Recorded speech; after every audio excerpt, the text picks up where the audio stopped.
Buenos días, buenos días. Hoy me presento, soy Osvaldo Madariaga, Senior Procurement Manager con más de 30 años de experiencia, chileno, eh, con experiencia en distintas industrias, minería 11 años, 15 años mundo farmacéutico y 4 años telecomunicaciones, en particular en Tigo, que aquí está como miembro. Vamos a la presentación. Bueno, hoy día represento a Consortia Consulting, una empresa consultora boutique que nos dedicamos a la optimización de costo y proceso. Como profesional de compra de 30 años, como les decía recién, en distintas industrias, que he liderado equipos en distintos países de Latinoamérica, como director de compras de Argentina, Chile y Uruguay para GlaxoSmithKline, como director de compras para los países de Andina y Centroamérica y el Caribe, basado aquí en Panamá, y como director de compras para los países de Centroamérica, Salvador, Honduras, Costa Rica y Nicaragua, basado en Costa Rica para Tigo, que es parte del miembro de este. Y hoy día represento a Consortia Consulting, una empresa boutique que nos dedicamos a la optimización de costos y procesos. Y vamos a compartir 30 minutos sobre lo que son compras estratégicas. Hay un tema que es rara vez tratado en los comités ejecutivos de la empresa o en el board de la empresa, que es el equipo de compra. Normalmente no es tocado ese tema, y no me refiero al equipo de compras que genera transacciones o que genera los precios más bajos. Me refiero al equipo de compra estratégica que genera valor agregado, que impacta directamente el P&L, el EBITDA, y que afecta directamente, ¿cierto?, la rentabilidad del negocio. Ese equipo de compra estratégica es el que vamos a hablar hoy día. En la pantalla, ustedes pueden ver aquí, ¿cierto?, que dice 30% de reducción de cost of goods, el costo de producción. Eso no es un número al azar que puse para vender un tema de consultoría. Esos son los valores que se han demostrado por las grandes empresas que tienen equipos de compra estratégicas como P&G, como Nestlé, en las cuales le dan tanta importancia al equipo de compra como le dan importancia a sus equipos de venta. Ese es un número y que lo vamos a ir revisando, ¿cierto?, a medida que avancemos en la presentación. Hoy día vamos a hablar de 4 temas en particular, o 6 temas orientados al mismo, ¿cierto?, que son, primero, el problema, cómo es compra en general, como compra centro de costo, como lo vemos y generalmente como un centro de costo. ¿Qué es lo que es una compra estratégica? A lo que me refiero, que hace la diferencia, que impacta el P&L, cuáles son los diferenciadores, cómo impacta directamente en el P&L y la cifra, cuál es el valor que genera una compra estratégica más allá del precio, cuál es el modelo de madurez, el roadmap para un equipo de compra estratégica, cómo crearlo, y la pregunta que obviamente puede que va a quedar al final de la presentación es cuánto cuesta implementar un equipo de compra de ese nivel. Ese es como los 6 temas que vamos a abarcar. El primer diagnóstico, será excepto el diagnóstico. ¿Cómo están hoy día? Y esto es muy probable, ¿cierto?, que es las compras tradicionales, lo que nos vemos impactado normalmente en la realidad. Un equipo de compra pequeño que está el 90% del tiempo lo dedica a la transaccionalidad, poca posibilidad de hacer una estrategia o aportar valor al negocio. Esa es la realidad general de la mayoría de las empresas. Y entonces le voy a dar 4 síntomas de esto. Si alguno se siente representado, por favor, lo más probable es que sea así, lo deja para sí mismo, o si quiere lo comparte, no hay problema. Y primero son las compras reactivas. ¿Qué significa compras reactivas? Compras urgentes. Siempre las cosas pasan el día viernes a las 5 de la tarde. Alguna falla, se echó a perder el ascensor, siempre pasa al mediodía y tiene, ¿cierto?, el equipo de compra e instrucción, salga a comprar ya el servicio, el repuesto, lo que sea. O había, ¿cierto?, una reparación para el día lunes que tenía el gerente de operaciones lista programada, no se programó, y el equipo de compra e instrucciones compra urgente, ¿cierto?, los materiales o servicios que se necesitan para mañana. Esa es la realidad de muchas empresas. Más de lo que uno piensa, incluso pueden llegar a ver hasta 30% de las transacciones compras de urgencia. Lo hemos visto en clientes aquí en Panamá. Y esas compras urgentes. ¿Qué significa? Entre un 30 a un 40% de sobrecosto versus una compra planificada. A ese nivel, 40% sobre el precio que estamos pagando por comprarlo ya urgente, que lo tiene disponible en el mercado en ese instante. Y eso no es un gasto operacional. Esa es una fuga directa a la rentabilidad del negocio. Una fuga directa a la rentabilidad del negocio. Súper importante. Otro tema siempre que se le da la instrucción al equipo de compra es decir, foco exclusivo en el precio. Instrucción, el equipo de compra tiene que comprarlo más barato. ¿Ah? Y puede que lo hayan escuchado muchas veces. Está bien comprar al precio más competitivo en el mercado, pero es importante manejar los riesgos. No sería extraño que el proveedor más barato no le cumpla a tiempo, no cumpla con la calidad, los estándares que nuestros clientes necesitan, o que sea tan barato y bueno que a los 6 meses el proveedor quebró. Y al final se traduce una discontinuidad del negocio, pérdidas de venta, pérdidas de reputación, demandas de algún cliente, que son el costo de todo eso, es mucho más allá del ahorro que pudo haber generado esa compra al precio más bajo. Entonces es una trampita que muchas veces se le da al equipo de compra, es decir, compren más barato. Puede que lo hayan vivido o hayan sentido eso. Otro síntoma, ¿cierto?, de una compra que va destruyendo el valor silenciosamente, es una compra sin visibilidad del gasto. ¿Ah? Si yo les preguntara, aquí veo cierto fuerte del equipo de compra, digamos, ¿cuál es, de sus gastos del año pasado, cuál es la categoría más importante o las 3 categorías más importantes de gasto, de familias de gasto? ¿Lo tienen fresco? ¿Conocen, cierto, el pool de proveedores aprobados para esos gastos?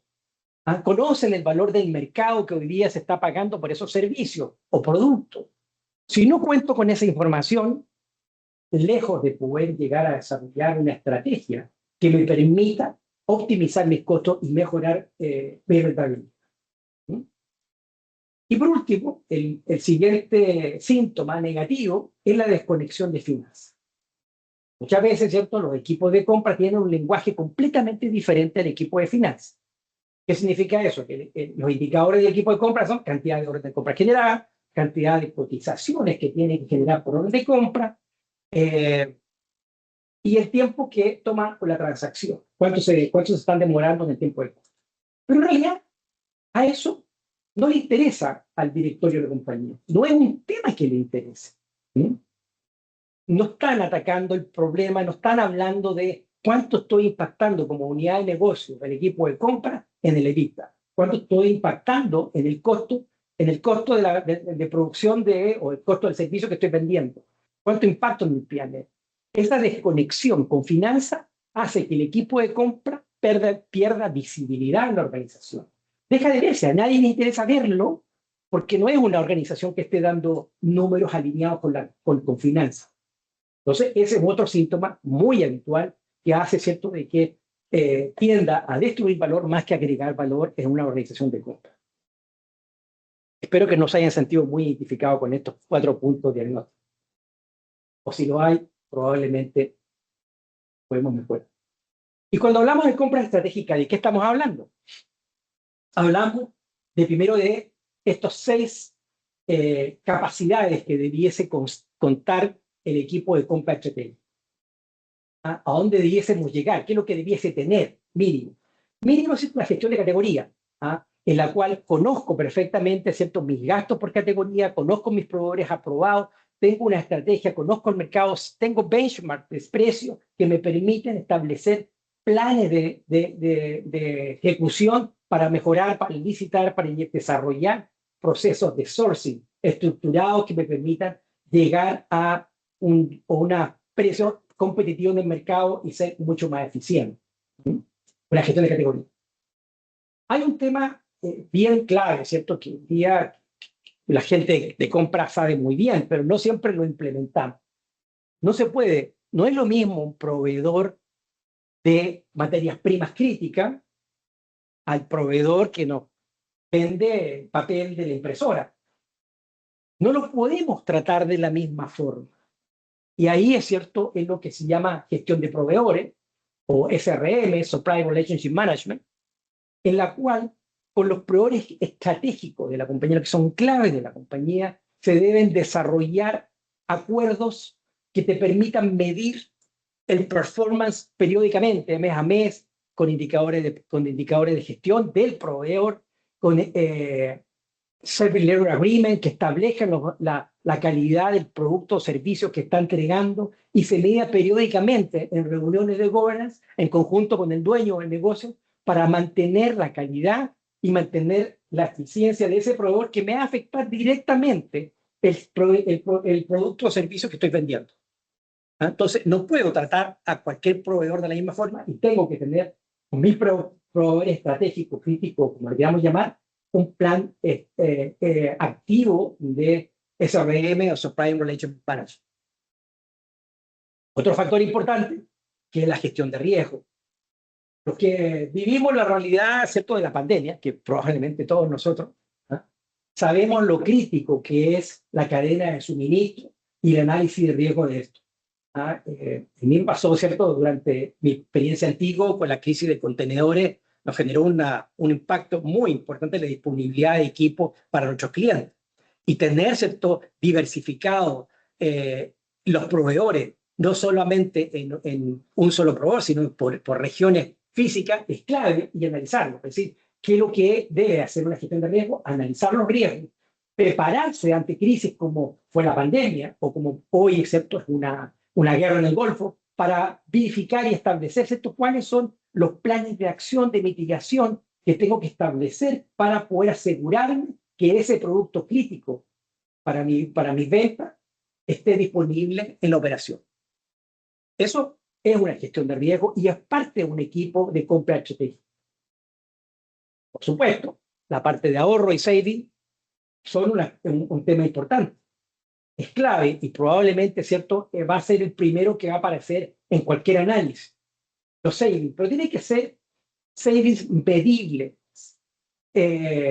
validados por el equipo de finanzas, que en conjunto, digamos, sí, efectivamente, este ahorro se va a dar de aquí en adelante en los próximos 12 meses y están impactados, van a ser impactados en el P&L y van a afectar efectivamente la medición del costo de producción o el OPEX, ¿cierto?, el gasto operacional de la compañía.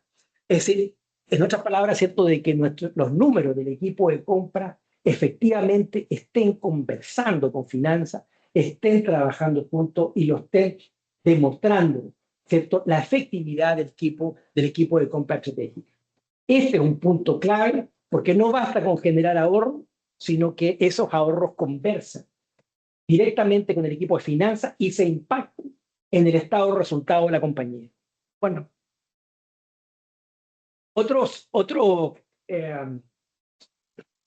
otra capability que tiene que tener el equipo de compra estratégica es la estrategia y sostenibilidad.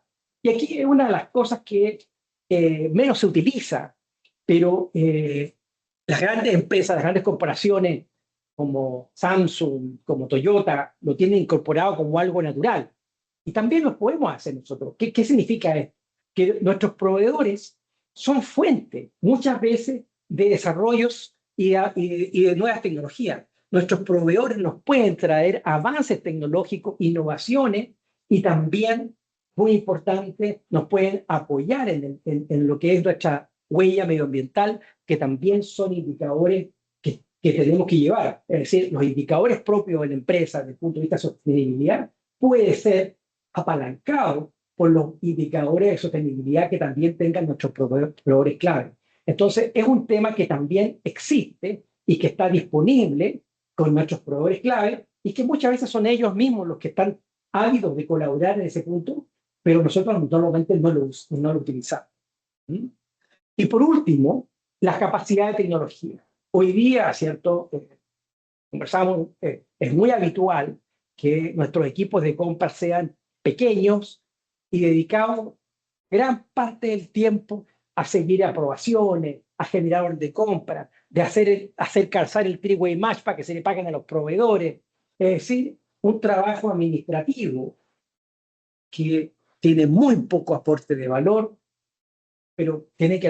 Te dicen, no, pero es que si no pasa, si no se va a costar gestión, no le pagan al proveedor, si no le pagan al proveedor, corta el servicio o corta el producto y es una cadena, ¿cierto?, eterna de trámites y papeles que no aportan nada. Hoy día, por suerte, la tecnología, la IA, nos permite automatizar los procesos, simplificarlos y con la experiencia de generar catálogos, tomarse todos los contratos que tienen vigentes y automatizarlo, se puede simplificar enormemente ese trabajo administrativo. Hoy día la tecnología nos lo permite y hay que avanzar en ese paso. Estas son las 6 capacidades que debe desarrollar un equipo de compra estratégica para generar valor agregado al negocio. Aquí les muestro un típico ejemplo de un P&L, ¿cierto? Y uno verá, ¿cierto?, que el equipo de compra mete las manos, meter las manos suena muy feo, activa, ¿cierto?, o participa en la compra en distintas líneas del P&L, ya sea en el costo de venta, en el costo de producción, como en el OPEX, el costo operacional. En el costo operacional puede ser un impacto severo, ¿cierto?, si utiliza un equipo de compra estratégica, en la cual, ¿cierto?, está hablando esto de materias primas, insumos, packaging, energía, etcétera, que impactan directamente el costo de producción, el cost of goods, que se llama, ¿cierto?, en inglés, pero ¿qué puede ser? Y ese impacto puede ir del 5 al 15%, si se dedica a trabajar, a hacer estrategias de sourcing en estas categorías. Ejemplo, ¿cierto? Si el costo de venta, por decirlo así, el 60% de este costo equivale a ingresos, si bajáramos el 5% del gasto, si hacemos un saving del 5%, solamente 5%, tendríamos un impacto del 3% de rentabilidad del negocio adicional, simplemente por comprar mejor. Dice, oye, pero ¿puedo yo subir 3 puntos de rentabilidad del negocio? La alternativa es vender más. ¿Y cuánto más tengo que vender? Aquí nada, tengo que vender lo mismo, simplemente comprar mejor. Y si sumo, ¿cierto?, las categorías de OPEX, de gasto, como servicios, logística, viaje, marketing, que yo creo que en muy pocas empresas el equipo de compra se interviene en las compras de marketing, hay oportunidades de reducir y optimizar estos gastos en mayor magnitud, porque estas son categorías que se tocan menos que obviamente las de materias primas. Y ahí la oportunidad de ahorro es mayor, del 10 al 25%. ¿No? Entonces, eso es parte, digamos, de lo que el equipo de compra estratégico tiene que establecer como objetivo de optimizar. En otras palabras, ¿cierto?, simplemente impactando el costo de venta y el costo operacional, puede haber un impacto severo severo positivo, ¿cierto?, en el EBITDA. Y si sumamos aún que si tenemos un proceso de P2P ordenado, podemos mejorar nuestro working capital, nuestro flujo de caja a través de las condiciones de pago de nuestros proveedores. Para eso, por supuesto, tiene que estar el proceso ordenado. No puedo estar, ¿cierto?, pagando el atrasado al proveedor porque se me atrasó la orden de compra y de la recepción no se dio, sino que generé mi proceso en forma ordenada y pude capitalizar los 30 o 60 días de condición de pago que tenía mi proveedor, y eso significa mayor flujo de caja, disponibilidad financiera para la compañía sin hacer nada. O bueno, modificando la condición de pago del proveedor. Pero el impacto financiero que tiene es altísimo y normalmente no está disponible, no porque no se quiera, sino simplemente porque el proceso está desordenado. Tarea también para el equipo de compra HT. Voy a dar un ejemplo, hacerlo más impactante en los números que pueden afectar el equipo de compra HT. Aquí una simulación de lo que es una empresa que gasta al año 50 millones de dólares. Los números son para hacerla fácil la matemática. Por supuesto, si su empresa gasta menos de 50 millones, no es que no se aplica lo mismo, simplemente es para hacer la matemática un poquito más simple, es que lo llevo a cierto número fácil de manejar mentalmente. 50 millones de gastos con una EBITDA de 8%. con una compra, un equipo de compra normal. Si mi equipo de compra estratégico puede impactar en el gasto en un 3%, en un 3% solamente, es decir, en 3 centavos de cada dólar que se gasta, 3 centavos de cada dólar. No, no es una cosa muy exigente, no podría decir, lo alcanza. Impacta en $1,5 millones de dólares adicionales de rentabilidad del negocio. Eso es matemática. Pero lo que pasa es que no se tiene visibilidad de esto, no se tiene análisis de esto. De la misma forma, ¿cierto? Si llega a un 5% de ahorro en el gasto de los 50 millones, tendría 2,5 millones de disponibilidad adicional. Y ya, ¿cierto? Un equipo de compra estratégica ya con un par de años arriba del cuerpo puede generar hasta un 10% de saving, lo que equivale a 5 millones de dólares, ¿cierto? De rentabilidad pura, impacto en el EBITDA. ¿Ah? En el cuadro de la derecha, ustedes pueden ver, ¿cierto? Una empresa de un 8% de EBITDA, como decían, ¿cierto? Con 50 millones de gastos, teniendo compras estratégicas, podría llegar a subir su EBITDA 15%. 7 puntos porcentuales adicionales de mejora en su EBITDA, simplemente comprando mejor. Imagínense, los financieros, cuánto tendría que vender adicional. ¿Cuánto tendría que vender adicional para subir, para impactar mi EBITDA en 7 puntos porcentuales? Y si vendo eso, tengo que tener mayor warehousing, mayores servicios, mayor empleado, que me significa invertir la cantidad de tiempo. Aquí lo puedo lograr simplemente teniendo un equipo de compra estratégico. Cuando se tiene visibilidad de eso, dicen, pero oye, ¿por qué no lo hice antes? ¿Ah? Está ahí, es matemática, hay que hacerlo. ¿Para dónde vamos? ¿Cómo vamos? No sé si creo que está claro el mensaje aquí, alguna inquietud, ¿no? Sí, ya, vamos a dejar las consultas para fin. Como decía en un principio, el equipo de compra estratégica va más allá de simplemente costo numérico. Por supuesto que el costo numérico es importante, ¿cierto? El impacto en el P&L, que es la primera bandera, ¿cierto? En lo que puede aportar, convertirse en el equipo de compra en un equipo que genere rentabilidad en el negocio, que sea tan importante como el equipo de ventas. ¿Sí? Que consolida proveedores, hace descuento por volúmenes, mejora las condiciones de pago, etc. Pero hay otros factores también muy importantes, conversábamos, el análisis de riesgo, ¿ah? La disponibilidad de supply chain ante la crisis, comentábamos, ¿cierto? Un equipo estratégico se prepara, realiza un análisis de riesgo de sus categorías más críticas para el negocio, asegurando o por lo menos tomando las precauciones ante una crisis, ¿cierto? Para mitigar los impactos. Y esto lo vivimos durante la pandemia y lo que aprendimos, ¿cierto? De esa lección es que hace un factor clave para poder sobrevivir ante una crisis como esta. Por supuesto, ¿cierto? La calidad y la confiabilidad, de lo que hablábamos en un principio. Si mi calidad puedo comprar más económico, pero si la calidad no cumple, el costo va a ser más alto. Y para eso, ¿cierto? Tengo que tener identificado, ¿cierto? Cuáles son mis proveedores críticos y estratégico y establecer service level agreement, indicadores de gestión, medirlo de forma permanente, desarrollar, ¿cierto? Contratos robustos que nos permitan, ¿cierto? Controlar y asegurarnos que la calidad del servicio o producto que estamos comprando cumple con las exigencias de nuestros clientes, finalmente. Y como le dije, ¿cierto? La innovación, considerar, ¿cierto? Su socio estratégico como una fuente de innovación y una fuente de impacto en la huella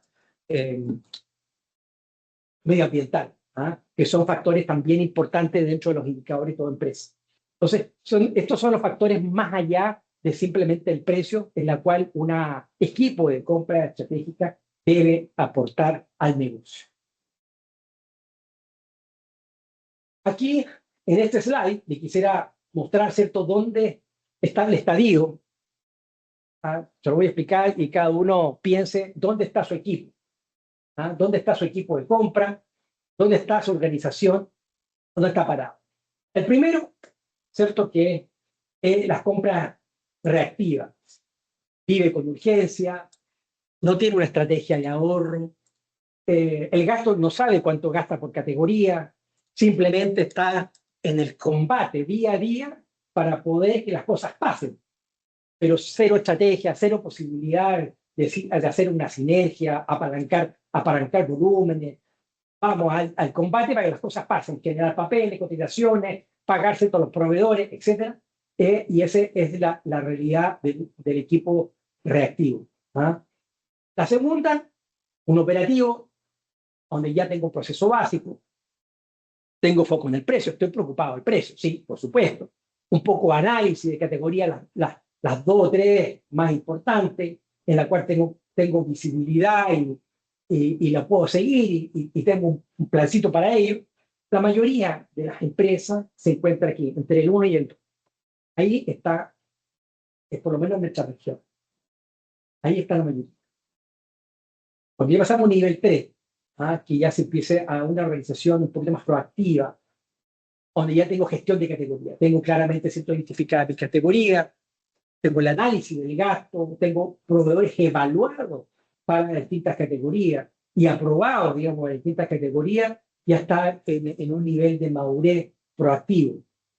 Muchas empresas, cuando llegan a este punto 3, sienten que tienen un equipo de compra robusto, pero la verdad todavía falta. ¿Ah?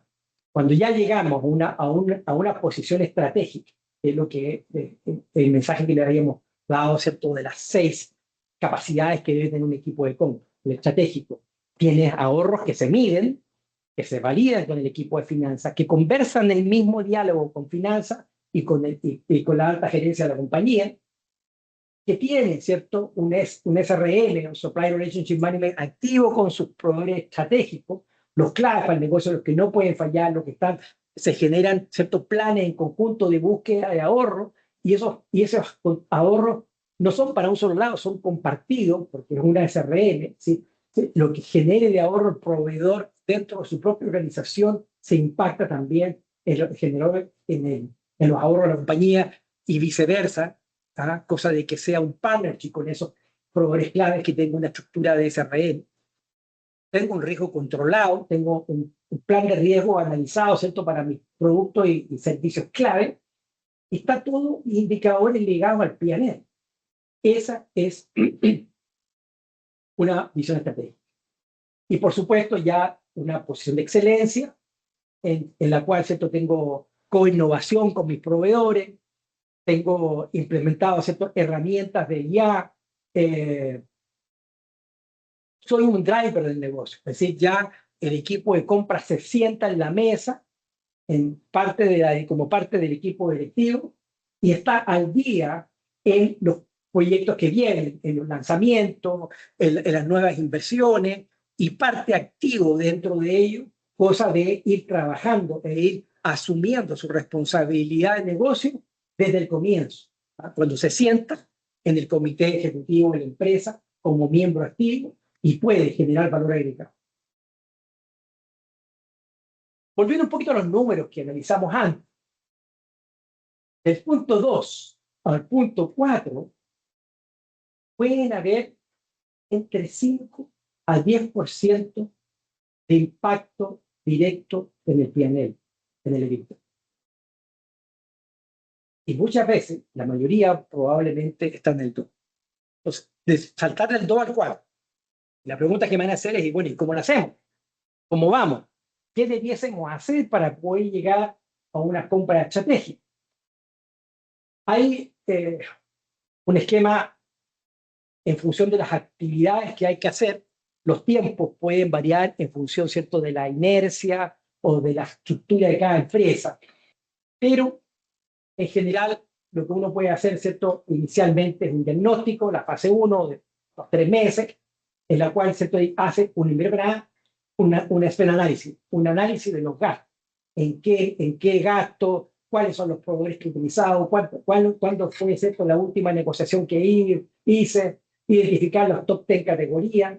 Y probablemente aquí vamos a empezar a levantar piedras y van a empezar a salir cositas corriendo por todos lados, que se llaman los quick wins, todas las oportunidades, en la cual vamos a encontrar proveedores duplicados, vamos a encontrar ciertas categorías que jamás han sido tocadas, nunca han sido negociadas. No, es que yo trabajo con ellas hace 20 años, y caballero, muy buena. ¿Ah? Cosas por el estilo que uno se encuentra. Ese proveedor es toda la vida, ¿no? Si ese proveedor lo pusieron ahí cuando nació la compañía. ¿Ah? Esas cosas vamos a encontrar, digamos. ¿Ah? Definir ciertos los indicadores de gestión, primera etapa, fase 1.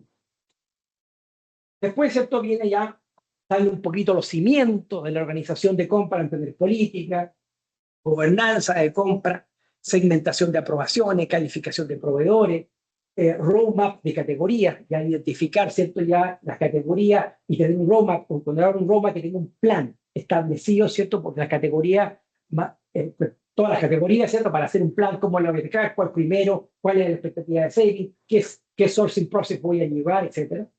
Establecer, ¿cierto? Ya los dashboards de saving versus costo de producción, es decir, ya ir impactando nuestros ahorros en los números de la organización, validarlos con finanzas, que estén ya visibilidad, empiecen a tener visibilidad la compañía de la gestión del equipo de compra.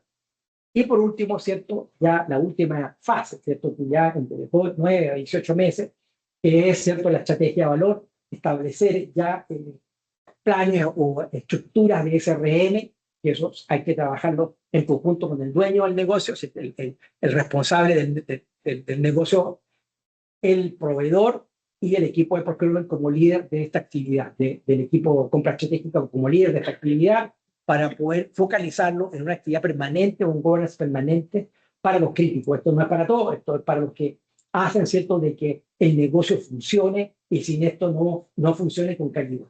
¿Mm? Y, por supuesto, establecer ya herramientas, digitalización, automatización de procesos, disminuir la cantidad de carga de trabajo operativa, hacer un programa de saving anualizado e integración completa con el plan de finanzas, de financiero, ¿cierto? Ya ahí nos integramos, ¿cierto? 100%. Y la pregunta final es: ¿cuánto me cuesta esto? ¿Ah? ¿Cuánto me cuesta implementarlo? Las estadísticas o las fuentes como McKinsey Company, Hackett Group o CIPS, que son el benchmark de Global Procurement, dice que el costo de implementar una estructura de compra estratégico va del 1 al 2% del gasto de un año.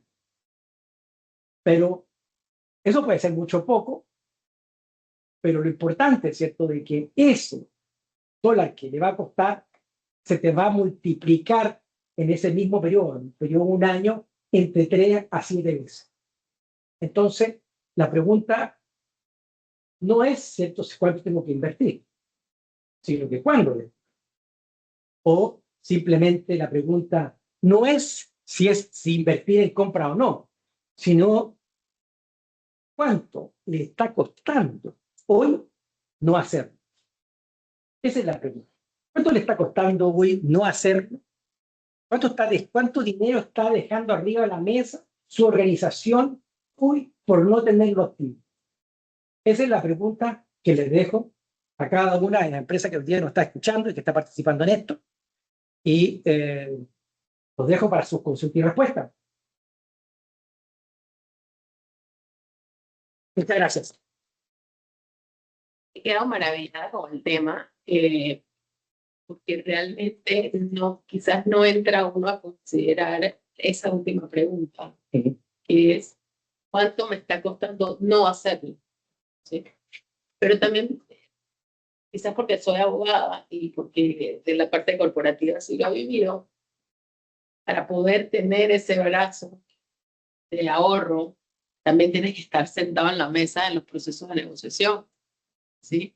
Y he encontrado en mi práctica muchas veces que los contratos, que usted ahí los señala como poderosos, protectores, se convierten en un check the box, en un proceso de un equipo que le piden un contrato como parte de esos requisitos, pero que no tienen necesariamente esa capacidad negociadora de esos propios contratos. Entonces, ¿cómo integra eso aquí para mejorar plazos, mejorar términos de pago, asegurar cláusulas que protejan a la empresa ante eventuales incumplimientos o proveedores, como usted dijo, que a veces son buenísimos, el resultado es que son buenísimos precisamente porque no tienen una estructura que les permita esa sostenibilidad. Correcto. Eso, normalmente, ¿cierto? Desde el punto de vista contractual, se trabaja por un template, ¿cierto? Que el legal establece que normalmente tiene para las compañías con todos sus contratos. Pero lo clave aquí está en los anexos, que se llaman Service Agreement, o servicios, ¿cierto? Acuerdo de servicio, donde se establece qué es lo que yo pido en términos de servicio, calidad, innovación, principalmente en esto, ¿cierto? Dice, mire, yo no quiero que me lo entreguen de tal forma, en tales características, en tal parte y con estos tiempos requisitos, digamos, tiempo. Lo establezco, ¿cierto? Establezco indicadores de gestión. Usted no se puede variar de estas condiciones más allá de un 5% para arriba o un 5% para abajo. ¿Sí? Y si se sale de esto, puede incluso tener penalidades. Penalidades, yo siempre digo, las penalidades tienen que ser algo que te duela, que te haga correr, que no te ahogue. No puede poner una penalidad a un proveedor para que se muera, digamos, porque no es el objetivo. Pero sí tengo que incentivarlo a que corra, que son conceptos diferentes. Pero tiene que existir y si existen tengo que usarlos. Pero esa es la clave. Entonces, cuando yo soy proveedor y tengo que entregar los días lunes en tal tipo de camión y tengo que recibirlo solamente por tal persona y tengo que llevar un listado ya preestablecido. Y me llegó el camión 20 minutos atrasado y el chofer era nuevo y no tenía la instrucción de cómo entregar la carga y yo la recibo y mi jefe de bodega no la quiere recibir. Entonces ahí tengo que ver cómo estaba escrito mi Service Letter Agreement y decirle al proveedor, oye, usted no está cumpliendo. Y no está cumpliendo, tiene estas multas aplicadas. ¿Ah? Y probablemente, claro, va a ser, cuando yo digo esto, que te haga correr, que no te mate, que no te ahogue, le va a doler, no sé, un 5% de tu facturación. Te voy a castigar. ¿Ah? Me duele, pero no lo mato. Pero no me va a volver a hacer eso. Digamos, la próxima vez, nunca más a mandar un chofer sin tenga la instrucción adecuada. Ese es el objetivo de un Service Letter Agreement y los indicadores de gestión que tengo que medir periódicamente de mi proveedor.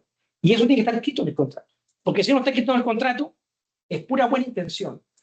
Las personas cambian, las organizaciones son muy dinámicas. Hoy día tienen una persona, mañana tienen otra. Y si no hay un contrato escrito que establezca esto y que tenga el hábito de revisión, porque tampoco sirve de que el contrato se firmó y quedó cajoneado eternamente y nadie más lo miró. Tiene que ser un documento vivo. Un punto que me gustaría complementar es, no todo el gasto requiere un contrato necesariamente, ¿ok? O sea, como él lo decía en la presentación, que no puedes tratar a todos los proveedores iguales, ¿ok? Osvaldo se refería mucho a los proveedores estratégicos, o sea, los que realmente tienen un gasto importante, mueven la aguja en tu empresa, son gastos que realmente son neurálgicos para el negocio. Pero van a haber otros que realmente se pueden manejar con orden de compra porque sencillamente son gastos muy puntuales, realmente incluso hasta no se repiten año a año. Entonces, Osvaldo hacía mucha referencia a los proveedores estratégicos que sí realmente le tienes que invertir muchísimo, ¿verdad? E incluso, como decía Osvaldo, en un Supply Relationship Management. Es decir, una cadencia de medir cómo va el proveedor mes a mes, compararte con el año pasado, y tener esa discusión con el CEO de ese proveedor para hacer una revisión incluso anual de qué es lo que queremos hacer el año siguiente, cuáles son los desarrollos que queremos hacer, cómo vamos en la escala de ahorro, cómo vamos en la escala de operación, lo que hablaba Osvaldo del Supplier Level Agreement, etcétera. Entonces, bueno, pero va a depender un poco de diferenciar. Y saber a quiénes le van a invertir ese tiempo de negociación, esos indicadores que van a impactar en los resultados. Así es, sí es. ¿Dudas, consultas? Silencio. Sin comentarios. No sé si de la lámina de Osvaldo había una pregunta que es un poquito para la reflexión, ¿no? De dónde piensan ustedes que se encuentra su departamento de compras, ¿no? ¿Y qué tan maduro está el departamento de compras de su empresa? No sé si alguien se atreve a contestarlo o prefieren internalizarlo con la almohada. Estaba muy interesante la presentación y sí, o sea, por lo menos a mí me puso como a retroalimentarme y hacerme preguntas y ver lo que ustedes explicaron versus lo que trabajamos y lo que tenemos en la empresa. Pero no me sentí tan mal. Excelente, qué bueno. Hay varias cosas que sí aplicamos. Está bien. Este tema de inteligencia artificial que siempre sale en todas las mesas, que piquen el proceso de maduración y lo tienen de uno. ¿Va a moverse? ¿Siempre va a quedar allá o cada vez va más allá? Es como la luz en el fondo del túnel, pero está allá todavía o ya está cerca. No, mira, yo diría que está más acá la luz. Y a lo mejor se te lo puse en el último slide de la implementación, porque a lo mejor hay unas herramientas estratégicas que pueden aportar más en esa parte. Pero hay algo más en el día a día. ¿Ah? Hoy día, la mayoría de las empresas tienen un ERP, ¿cierto? Y ese ERP, trabajan para el ERP, normalmente el ERP no trabaja para uno, tiene que estar cargando la información, llenando toda la información en el ERP, etcétera. Y toda esa información que hoy día, por ejemplo, está en un contrato. En un contrato yo tengo establecidos los precios unitarios, las renovaciones, tengo todas las cláusulas puestas ahí. Si eso me lo lee mi inteligencia artificial, probablemente, ¿cierto? Ni siquiera tengo que generar una orden de compra, me lo va a generar automático, porque ya tengo precios definidos. ¿Por qué tengo que generar una orden de compra si el contrato está definido? Los precios están definidos en el contrato.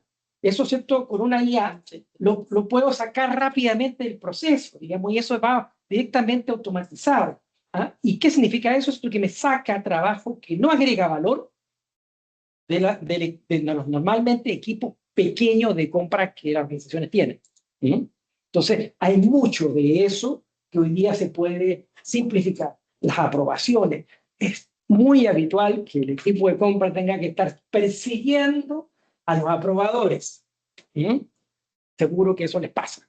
Siguiendo, ¿cierto?, a los aprobadores que quedó en el escritorio del CFO el papel para la aprobación y ahí quedó atrasado y no se puede generar la orden de compra, y si no se genera la orden de compra, ya el proveedor inició porque había que iniciarlo y la orden de compra no se ha generado. Entonces, todo ese tipo de cosas que papelería, que atrasa los procesos, que evita que se genere el working capital, se puede automatizar hoy con la IA. Hoy día se puede simplificar la vida muy fuerte del equipo de compra a través de la IA, con procesos, ¿cierto? Que tomen la información de la ERP, hagan el trabajo y lo vuelvan a cargar nuevamente en el ERP para mantenerlo, ¿cierto?, todo en línea y actualizado. Ahí, en las empresas grandes, hay bastante recelo con el tema de la Artificial Intelligence. O sea, porque hay temor en qué pasa con la información cuando la vacías en el Artificial Intelligence, porque es información muy protegida. Entonces, en las grandes hemos visto que hay bastante reserva. En las medianas y en las pequeñas lo están utilizando mucho más en el day-to-day, ¿ok? A lo que se refirió Osvaldo en la lámina es que en la fase ya de excelencia, tú adquieres herramientas que ya tienen el Artificial Intelligence como que embedded en su ADN. Entonces, toda la información que ya está metida en el sistema, el mismo Artificial Intelligence ya te está ofreciendo reportes que antes tú no tenías ni visibilidad y te tocaba hacerlo a pie. Claro. Entonces, ahí es donde está un poquito la fase de excelencia, ¿verdad? Y que las pequeñas y medianas empresas hoy día lo están haciendo, pero de una manera más, sin comprar ese sistema tan costoso ni tan grande, ¿verdad? Ni tan complejo. Entonces, sí lo estamos viendo cada vez más. Definitivamente es algo que está al alcance ya de todos, ¿verdad? Y más bien los invitamos a que lo utilicen, ¿verdad? Nosotros tuvimos una experiencia hace muy poco con un cliente que, como todo proveedor, tiene que ser creado dentro de un sistema. ¿Ah? Y no vamos a nombrar al cliente porque, por respeto, pero es una empresa importante de renombre aquí en Panamá. Entonces, bueno, lo tenía que crear como proveedor. Y nos mandaron un PDF a imprimir, llenar con bolígrafo toda la información, escanearla y mandársela por mail. Eso significa, ¿cierto?, que al otro lado tienen que imprimirlo y retipiarlo en algún sistema para empezar a escribir. Eso es arcaico, digamos, desde el punto de vista hoy día de la disponibilidad tecnológica. Eso hoy día, ¿cierto?, el usuario o el equipo de compra debiese poner el mail, el nombre de la empresa y el mail. Listo. Y automáticamente esa robotito, ¿cierto?, vaya y le dice al proveedor, lléneme toda esta información, su estado financiero, bla, bla, bla, toda la información que es propia, digamos, de un proveedor nuevo, debiese hacer la misma IA un due diligence, ¿ah?, validar, ¿no es cierto?, con todos los controles habituales y decirte después, mira, este proveedor está con una bandera verde, una amarilla o una roja, digamos, y tomar la decisión y punto, y crear, y si está con verde, automáticamente lo cargo en el sistema. Es decir, 5 minutos. Ah, eso dice pasar, pero hoy día todavía existen en código un cliente importante de este país y un papel, digamos, es una cosa de loco, digamos. Y ¿Ah? hay una consulta online. El señor Reni ya le activé el micrófono y la cámara por si quiere hacer su consulta.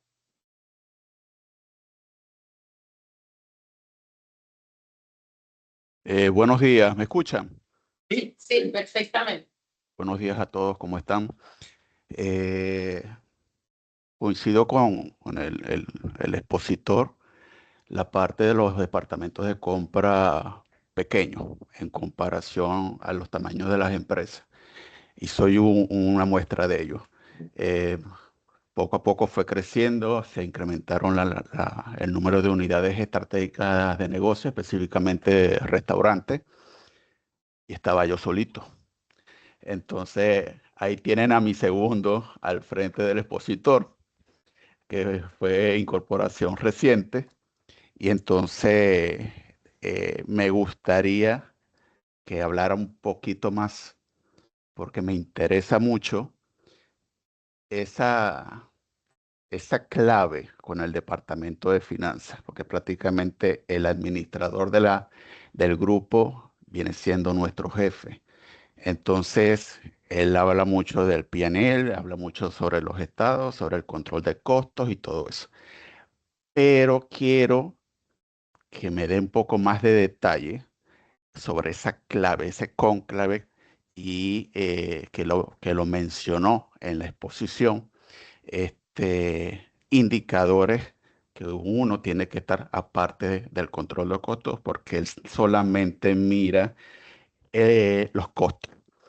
Los costos, y qué otros indicadores debemos tomar en cuenta para que la contabilidad, el departamento contable, el departamento administrativo y por supuesto la gerencia general esté alineado con el departamento de compra y viceversa, que compra esté alineado con la directiva. Gracias. Gracias, Reni. Voy a tomar la pregunta yo. Sí, diste en el clavo. Hoy día las empresas grandes incluso están creando roles entre el CFO de la empresa y la función de compras para que esa persona sea como que el interlocutor entre el CFO y la función de compras. Típicamente es una persona de compras que entiende muy bien toda la función de compras, ¿verdad? Pero va adquiriendo conocimientos financieros para poderse entender perfectamente con el CFO, con el director de finanzas, ¿verdad? Entonces, eso hoy día está ocurriendo en las grandes empresas. De ahí la importancia de que exista esa interlocución entre los resultados de compras y que realmente se reflejen en los reportes de finanzas. ¿Ok? Ya aterrizando un poquito, ok, pero ¿cómo hacemos para que realmente se aterrice? O sea, ¿cómo hacemos para hablar el mismo idioma? O sea, ¿o cómo hacemos para que la negociación que yo hice realmente se refleje en los reportes de finanzas? Llámese P&L, llámese balance sheet, llámese EBITDA, ¿ok? Y bueno, básicamente pasa por una cadencia, ¿verdad? Cadencia me refiero a algunas reuniones, bien sea mensual, semanal, etcétera, donde realmente se vayan viendo todos los proyectos de la función de compras, ¿verdad? Y se demuestra a finanzas cómo, según bien sea el presupuesto, o sea, la línea de base con la que nos estamos comparando, bien sea el presupuesto, el precio histórico, etcétera, que realmente se vea cómo existe ese escalón hacia abajo y se vea perfectamente el valor que ocasionó compras a través de su negociación, de su licitación o de su licitación electrónica, y que se vea perfectamente y que también finanzas lo pueda percibir sin ningún problema y que haya completamente transparencia y los dos estén hablando el mismo idioma. Eso hoy día está ocurriendo tal como se lo estoy describiendo, con esos roles que se están creando. Porque antes, en el pasado, no existía esa transparencia y finanzas se quedaba como que, bueno, pero es que no lo veo. Finanzas también, ¿qué pasa? Ve una caja completa donde hay un 200 cosas y también le cuesta ver y diferenciar, bueno, pero ¿dónde está el proyecto este que me habló compra? Bueno, pasa un poco por sentarte y explicarle, mira, este es el proyecto, este es el servicio de seguridad, negocié los uniformes, ya no estamos pagando 300.000, ahora estamos pagando 200.000. ¿Cómo logré eso? Bueno, antes usábamos este proveedor, ahora estamos usando este proveedor, pagamos $30 por uniforme, ahora estamos pagando $20. Aquí están las facturas, mira la factura del año pasado, mira la factura nueva. Pasa por compartir mucha información, lastimosamente, y pasa también por generar esa confianza entre la función de compra y la función de finanzas, porque eso también toma tiempo. O sea, no es de la noche a la mañana. Pasa también por crear esa confianza, mostrar esa información, mostrar transparencia, y así se va cultivando también esa relación. No sé si contesté la pregunta.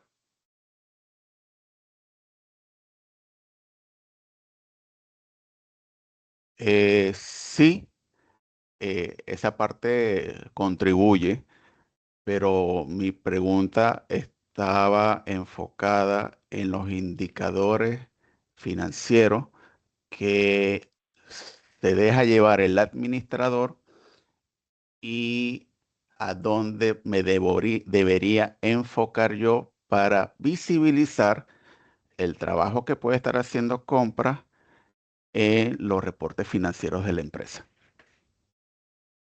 Ok. La función de finanzas debería compartir algún tipo de target, ¿verdad? El cual la función de compras debería seguir. Ese target, ¿de dónde sale? Ese target sale de hacia cuánto desea crecer el negocio o hacia cuánto deseamos que se reduzca el costo de la empresa.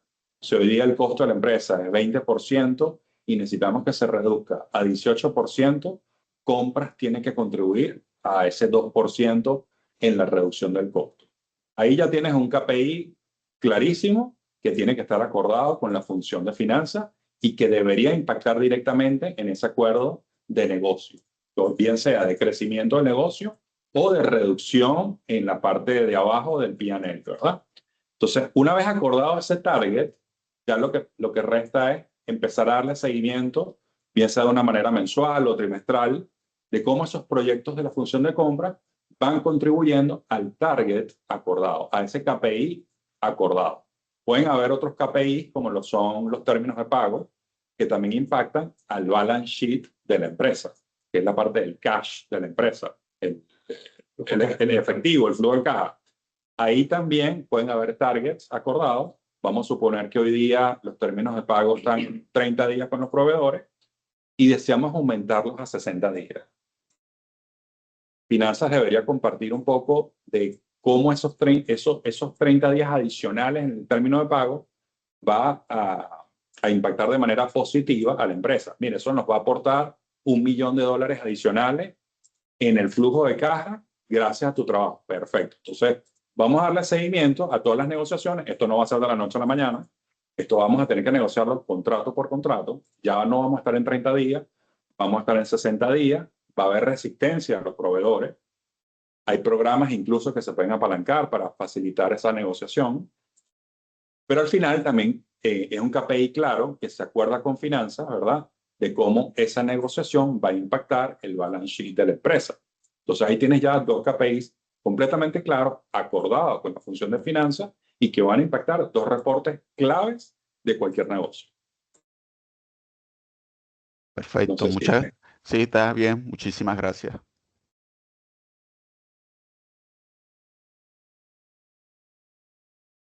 Yo pienso que también Gracias.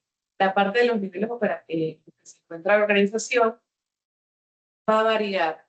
Por lo menos en ocasiones vamos a tener en la parte reactiva por temas de urgencias todo planificadas que es inevitable que se puedan controlar, así como también la parte operativa, no hay tanto tiempo para análisis. Pero al final sería como apuntar a los niveles altos de estratégicos, de excelencia.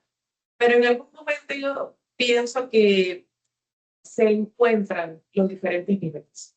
Al final, la idea siempre es buscar la parte estratégica, pero vamos a tener en algunos casos alguna incidencia con alguno de los otros. 100%. Y lo conectaba un poquito a lo que hablábamos antes. No todos los proveedores los puedes tratar igual. O sea, van a haber proveedores donde tú tienes un gasto muy grande, que tienen una participación en el negocio muy fuerte y que tienes que darles un tratamiento, no suena feo, pero especial. Y que te reúnes con el CEO del proveedor cada cierto tiempo. Tienes otros proveedores que son chiquiticos, no juegan un rol tan estratégico, no mueven la aguja, son fáciles de reemplazar, ¿verdad? Y pues no le puedes dedicar tanto tiempo ni te puedes reunir con el CEO de ese proveedor chiquitico, porque tampoco te va a dar tiempo a reunirte con los CEOs de todas las empresas. También tienes que elegir tu batalla, como quien dice. Entonces, bueno, eso obviamente ocurre y pasa también por lo que decía Osvaldo, el análisis del gasto. Ver realmente dónde están tus pilares importantes del gasto y elegir, bueno, con estos proveedores realmente con quien realmente quiero invertir mi tiempo, quiero invertir un Supplier Relationship Management, quiero invertir una reunión anual grande, setear objetivos en conjunto, etcétera, etcétera. Con el chiquitico, pues yo pienso que te tocará ver si realmente vale la pena tener ese tratamiento, ¿verdad? Probablemente no.